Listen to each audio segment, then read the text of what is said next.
Hi, and thanks for logging on to the Daily DVAR HALACHA. And here's a brand new halacha for you, and it's for Friday, the 11th day of February, the 10th day of Adar.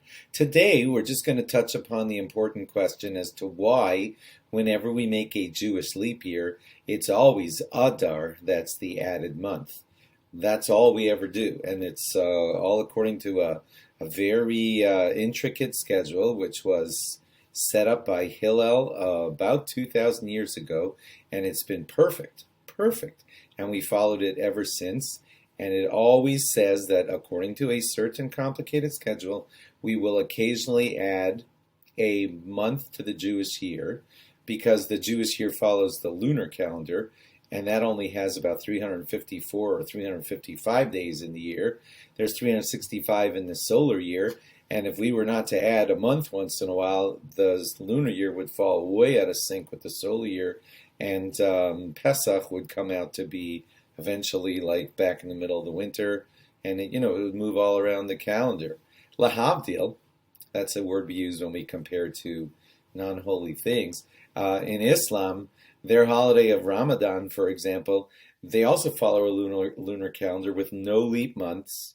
So Ramadan just moves about 11 days earlier every single year. So that holiday, or any of their holidays, could be found at any point during the solar year. We don't do it that way. We always add, according to a tight schedule that's perfect, we always add an Adar. And we're in the middle of that right now. We're in the middle of an extra Adar being added into this year. Anyway, I'm rambling, but the Avudraham asks the interesting question as to why it's only Adar that we add. Why don't we ever just pop in an extra Kislev or something? And he gives a very simplistic answer. It's rather basic, and it's this. You see, in the Torah, God tells us that Nisan is Chodesh Hazel Lachem Rosh Chadashim. This month is the first of all of your months.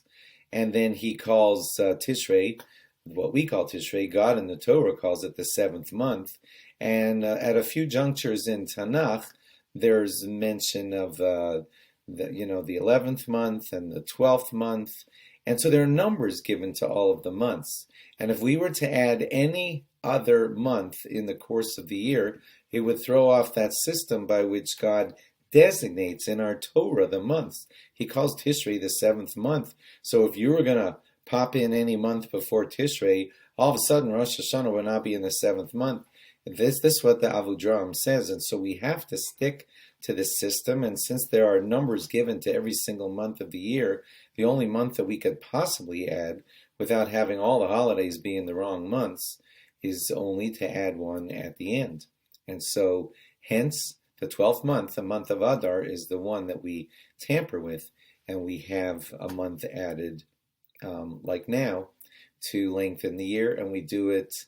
You can't say every third year, you can't say every second year. It follows a tight schedule that is repeated every 19 years.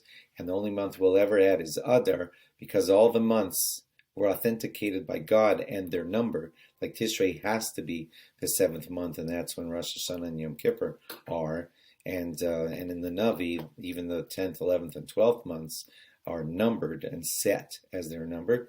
So, hope I'm not saying this too complicated. So basically, you can only add in the 12th month so as to not throw off all the others. Okay, hope you understood that. Thanks for logging on. Have a great Shabbos, and log on after Shabbos for more. Bye-bye.